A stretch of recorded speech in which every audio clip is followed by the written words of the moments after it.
Hello everyone. So our today's postmodern writer is Kingsley Amis, who was very much famous for his campus novel Lucky Jim and who was also associated with the Angry Young movement. So let's start. I'm going to talk about his most important writings and try to give you the summaries of his important writings. So here is the picture of Kingsley Amis. So let's know little about him. Kingsley Amis was born in 1922 and died in 1995. Was a prominent British author and literary figure known for his wit, humor, and prolific output. Born in London, he attended the City of London School and later he studied at St. John's College, Oxford. Amis initially pursued a career as an academic teaching English at universities, but he gained widespread recognition as a writer. So he was a professor at university in the specialization of English, but later he was more recognized as a writer. Ami's writing career spanned several decades and he was a versatile author producing novels, poetry, essays, short stories, and literary criticism. He was a central figure in the Angry Young movement. So he was a central figure of Angry Young Men movement of British literature during 1950s and 1960s. So please note it down, which was characterized by a rebellion against established norms and focus on social realism. So, angry young movements characterized as a rebellion against the established norms and social structure or power politics.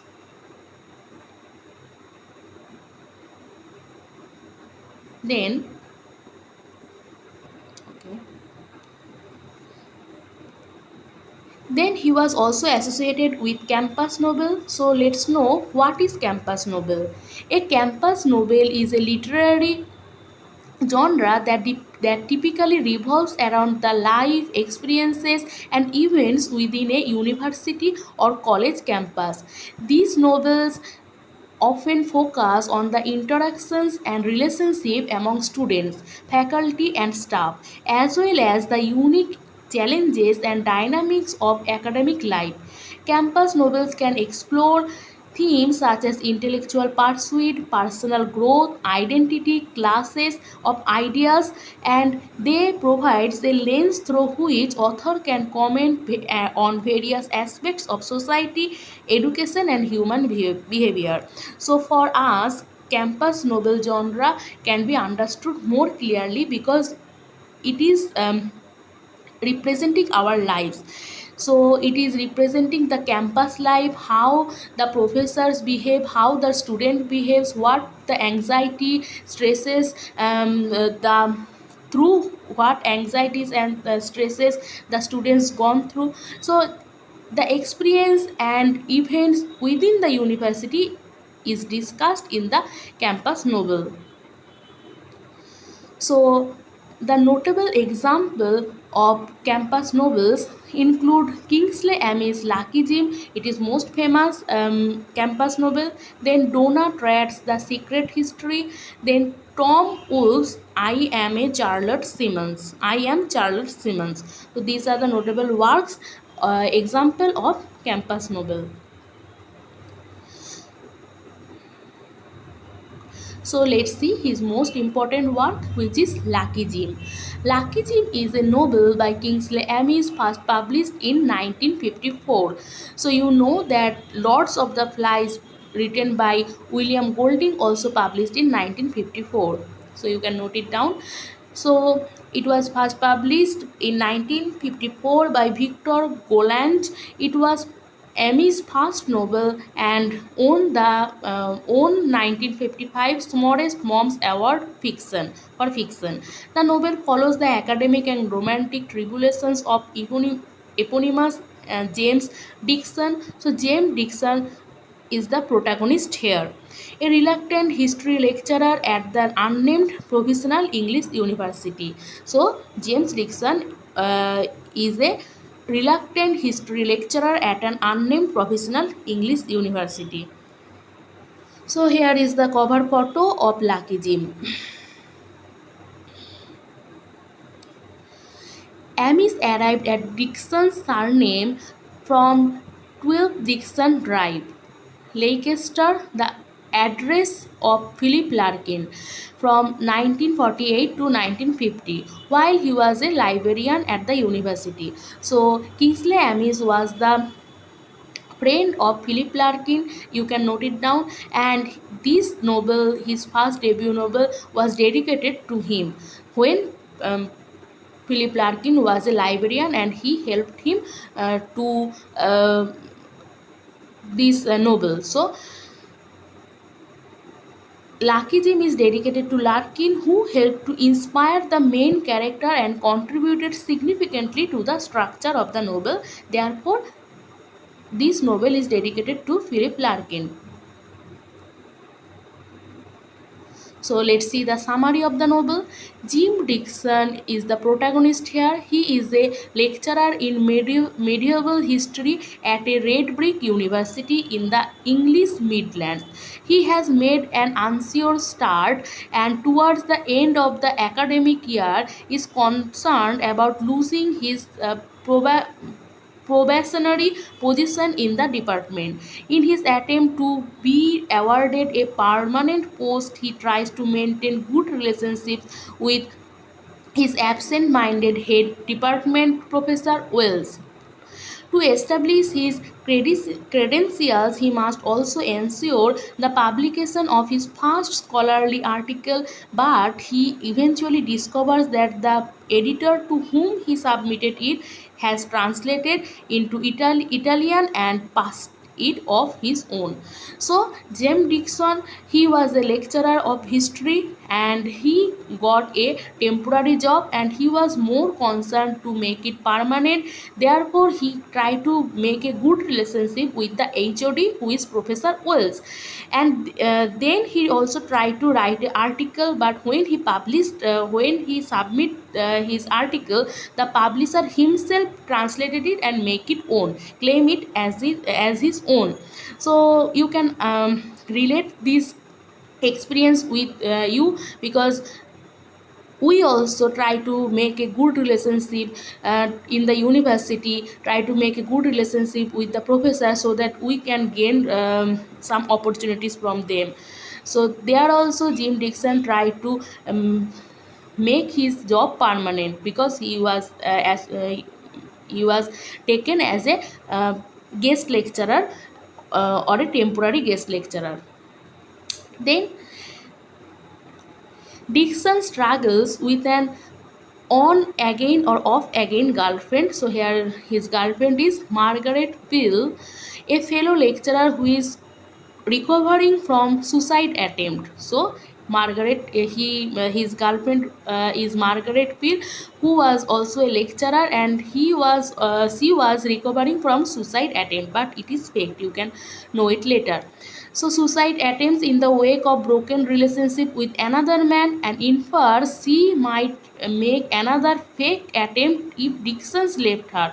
So he some kind of blackmailing Dixon that if he also going to left her, she is going to commit suicide. So it is all fake, as he wants to gain attention because he was also a fellow lecturer and he also want a permanent job. Margaret employs emotional blackmail to appeal Dixon's sense of duty and pity while keeping him in an ambitious and sexless limbo, while she is staying with Professor Wells. So she is also make a relationship with Professor Wells to gain opportunity. He holds a musical weekend that seems to offer opportunity for Dixon to advance his standing among his colleagues. So Professor Wells holds a musical weekend that seems to offer opportunity for Dixon to advance his standing among his colleagues, but something uh, happen in this party, you can see. Then the attempt goes wrong, and however And however, and the drunken Dixon drops a lighted cigar on the bed and burning a hole in the seats. So what happened in this party? The attempts goes wrong because Dixon drops a lighted cigar on the bed and the seat burning a hole in the seat, so the seat was burned. So these kinds of comic thing happening. So during the same weekend, Dixon meets Christine Callaghan, a young Londoner and the latest girlfriend of Professor Wilson. So he was the latest girlfriend of Professor Wilson and Bertrand.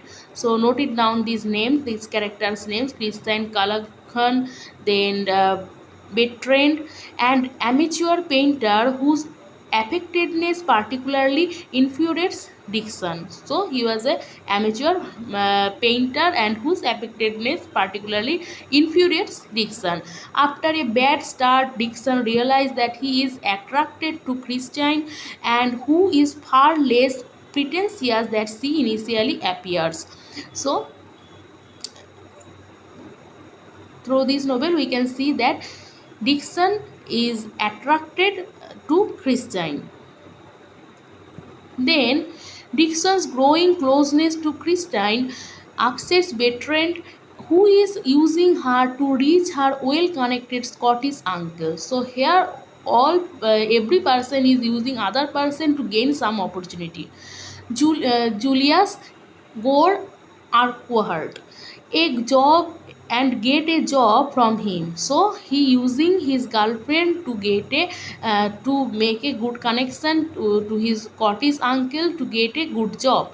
Then Dixon reaches Christine from the university annual dance, and after Bertrand treats her offhandedly and takes her home in a taxi. The pair they the pair kiss and make a date for later. So there, Dixon and Christine make a kiss. But Christine admits that she feels guilty about seeing Dixon behind Bertrand's back and about Dixon's supposed relationship with Margaret. But Christine was feeling guilty because she is other person's girlfriend, and Dixon also engaged with a relationship with Margaret, so she is feeling guilty. The two decide not to see each other again, and when Bertrand calls on Dixon to warn him of the grass, he cannot resist the temptation to quarrel with Bertrand until they fight. The novel reaches its climax during Dixon's public lecture on Merry England. Having attempted to calm his nerves by drinking too much, partially at the arguing of George Urquhart, he caps his uncertain performance by angrily mocking and denouncing the university culture of arty, pretentious, and passes out. Wells lets Dixon know privately that his employment will not be extended, but George Cohart offers Dixon the coveted job of associated assisting him in London. Later, Dixon meets Margaret's ex-boyfriend, who reveals that he had not been his fiancé and as she claimed. So, then Dixon came to know that Margaret was pretending. Margaret was faking a story that she attempted suicide. She committed suicide, but she was doing it to gain the attention from other lecturers and other professors, so that she can gain opportunity and gain the permanent job. Comparing notes, the two realized that the suicide attempt was faked as a piece of neurotic emotional blackmail. So she was blackmailing others. Then, feeling free of Margaret at last, Dixon responds to Christine's phone request to see her of as she leaves for London. There she learns from her that she is leaving Bertrand after being told that he was having an affair with the wife of Dixon's former colleague. So Bertrand also have affair with other colleague's wife.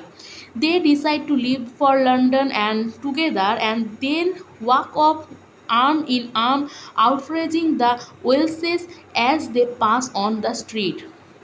So they now uh, leave the London together, and they walk off arm in arm, outraging Welses as they pass on the street. So this novel is criticizing uh, the whole campus experience, or the whole what is pretentious, or what the criticizes the hypocrisy of the professors, of the colleagues, because they are all the power gainer, they are all the opportunity seekers, and they are just pretending to gain the uh, good permanent job or gain the opportunity. Then his other novels, let's see.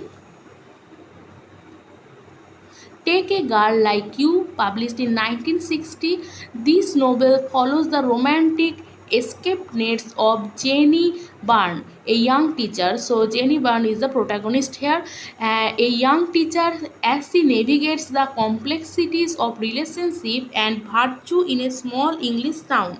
Ami's exploration of morality and desire is a central theme in the novel. Take a Girl Like You, protagonist is Jenny Byrne. So then the next novel is Kingsley Amis, The Old Devils. Old Devils. For this novel, he got the Booker Prize. The Old Devils, note the title because it is important, and winner of Booker Prize. It was published in 1986. This novel focuses on a group of aging friends who reunite in Wales. Amis humorously delves into the challenges and foibles of growing old, offering a poignant and yet comedic reflection on friendship, nostalgia, and morality. So these novels is about focuses on a group of aging friends who reunited in Wales, and Amis humorously delves into the challenges and foibles of growing old and offering a poignant and comedic reflection. So this is The Old Devils. It won the Booker Prize in 1986. Then the Anti-Death League. The Anti-Death League, published in 1966, in this darkly comic novel, Amis combines elements of espionage, and satire. The protagonist is Dr. Thomas, gets entangled in a mysterious organization, the Anti-Death League, as he becomes caught up in a series of absurd and surreal situations. So the protagonist is Dr. Thomas, gets entangled in a mysterious organization, the Death League, as he becomes caught up in a series of absurd and surreal situations, the Anti-Death League. Then I Like It Here. It was published in 1954. This novel tells the story of Garnet Bowen. So, protagonist Garnet Bowen, an English writer visiting fictional Eastern Europe. European country. Amis used Bowen's experience to explore cultural differences, identity, and challenges of being a stranger in a foreign land. So the protagonist is Garnet Bowen. I Like It Here, which published in 1958. Then The Alteration, which was published in 1976. Amis ventures into alternative history and science fiction with this novel. Set in a world where the Reformation never occurred, the story follows a young chorister named Hubert Anvil. So the protagonist is Hubert Anvil, whose exceptional singing voice leads to unexpected and dramatic events. The Alteration, which published in 1976, and the protagonist is Hubert Anvil. Then Jack's theme Jack's Thing, which published in 1978, the novel centers on Jack Richardson, a literary critic who grapples with importance and a midlife crisis. Amis humorously explores the theme of masculinity, sexual frustration, and personal identity. So, Jack's Thing, you can remember the title. Then Stanley and the Women. Stanley and the Women, which published in 1984, Amis novel delves into the life of Stanley Duke, who was the protagonist, a successful and self-assured um, gynecologist who, despite his professional expertise, struggles to understand and navigate the complexities of the women in his life, including his ex-wife and current girlfriend. So here the protagonist is Stanley Duke, and the name of the novel is Stanley and the Women. These works of Kingsley Amis showcase his talent for blending humor, satire, and social These works by Kingsley Amis showcase his talent and for blending humor, satire, and social commentary into compelling narratives. Whether exploring challenges of personal relationships, the queers of society, and alternative relatives, Amis' writing remains thought-provoking and entertaining. So his writings blending humor, satire, and social commentary. So Martin Amis was the son of Kingsley Amis. He was also a important postmodern writer. So I hope you will like this video. And if you have any queries, you can write it in the comment section. So thank you for giving your time.